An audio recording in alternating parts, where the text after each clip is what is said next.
papa Cuuru la dëkk waaw dëkk bu naan Cuuru c'est que xam ne soo nee Cuuru rek kër sëñ Baara lañ ci teg. léegi yow fi nga dëkk nii yaakaar na fi dëkk.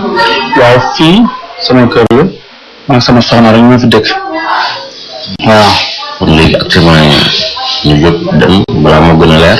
waaw bala moo gën a leer ñu préparé na soog ci moom dem.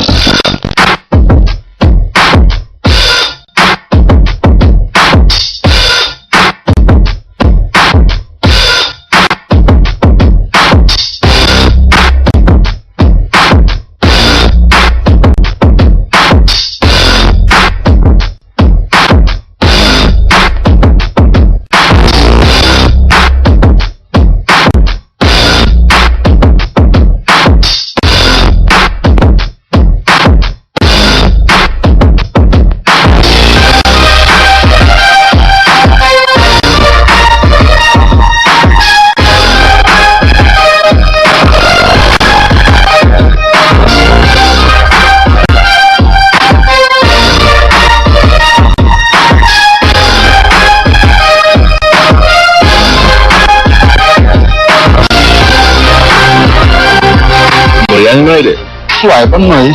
aspiré laay def de. instant def na lay appart. non man du ma appart. man double moteur laay. double moteur. oui. dafa ni. amul ci nag. dama ñu sonn. xool rek. chaque jour ñaar kilomètres ngeen. chaque jour damay daw 8 kilomètres. léeg-léeg 4 xam nga tey dañ laa sonn moo tax ma def 4 yi.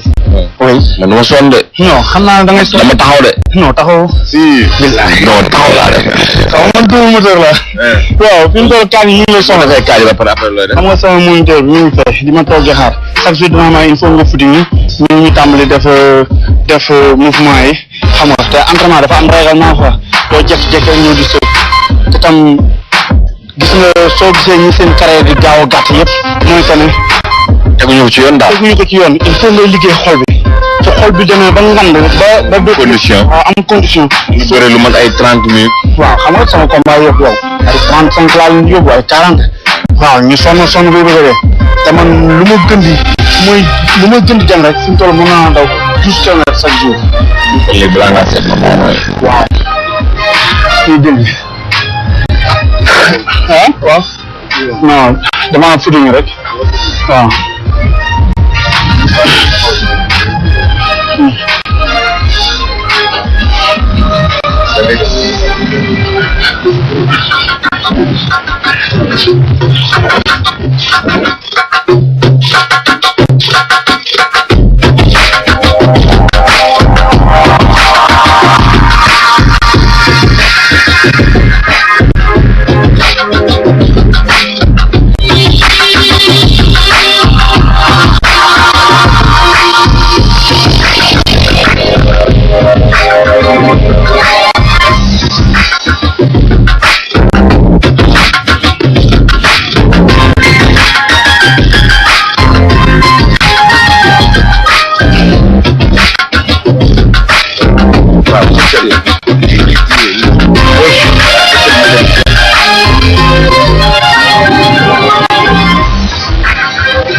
Selalu bahan hidayah seluruh yang di fi bagana maka ne jeng mutu de sidi en musa ya yi musal di musal ja hala wak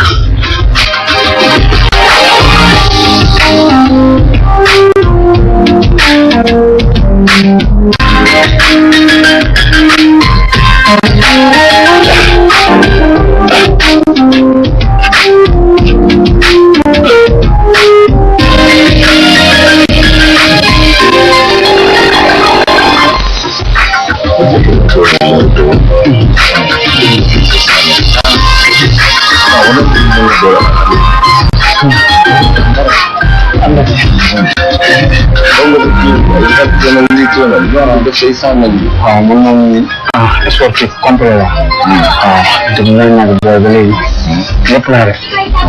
waaw léegi actuellement léegi lan la war a def. waaw léegi xam naa dañuy assisté bi ndekki ba pare xam nga kon ndax dem salle de musculation. xam nga waaye li muy def suñu dugub fii mbaa du ñu ji. ñu woon dem salle de soog a ndékki. non dañuy ndékki ba tey. ngay daw ba say bët di xoox. dem ndékki rek.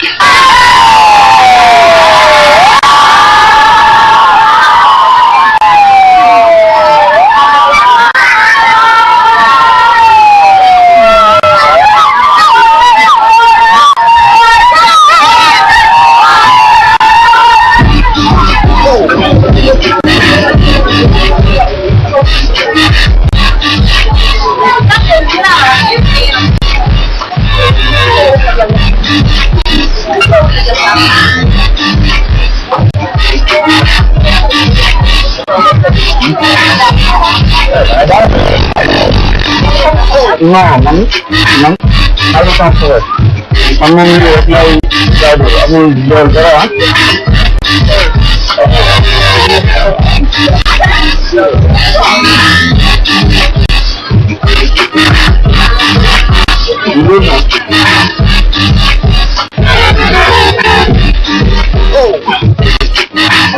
ci bàyyi fii laa ko tudd ci sama doomu bàyyi laa ko tudd soxna Sey waaw kii nit turandoom xam naa ne lépp lu ma am ci àdduna rek gannaaw yàlla moom la dina ñëwee Ndakaaru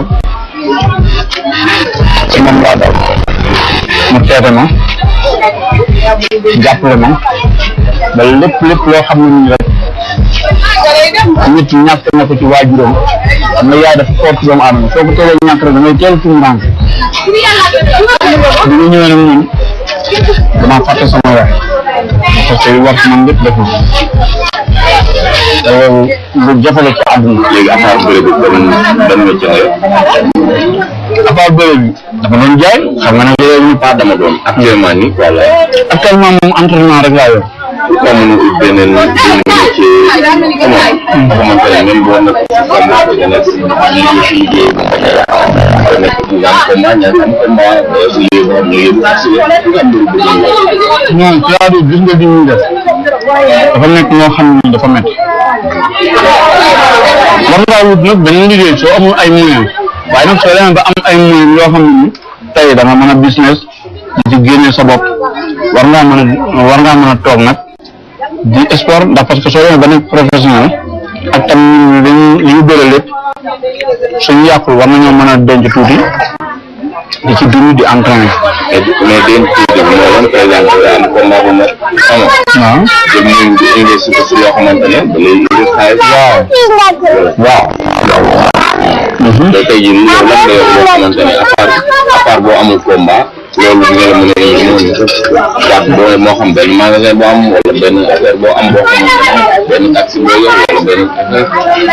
non oto moom dootuma ko jënd sama àdduna oto moom dootuma ko jënd sama àdduna waaye daal yàlla sànni suturnaal na ma ba maa ngi jël samay affaire yoo xam ne nii daal du ma ji si kenn sama soxla ci kàttan suñu borom ndax kat sama turon danaan yàbb wax laa min yeddi sublaan wax bu kawe moo gën bu suufe yàlla nag jëlee ma xam ne sopp nañ ma te yàlla tax xam nga kaay ma sopp ma ak kaay ma sopp la dañuy buute man yàlla dama boole ñoo xam ne ni tey dañuy dox rek ba taseeg man rek yéene ma seen lépp barki démb rek dal na ma quoi benn waay bu naan laay xam nga ko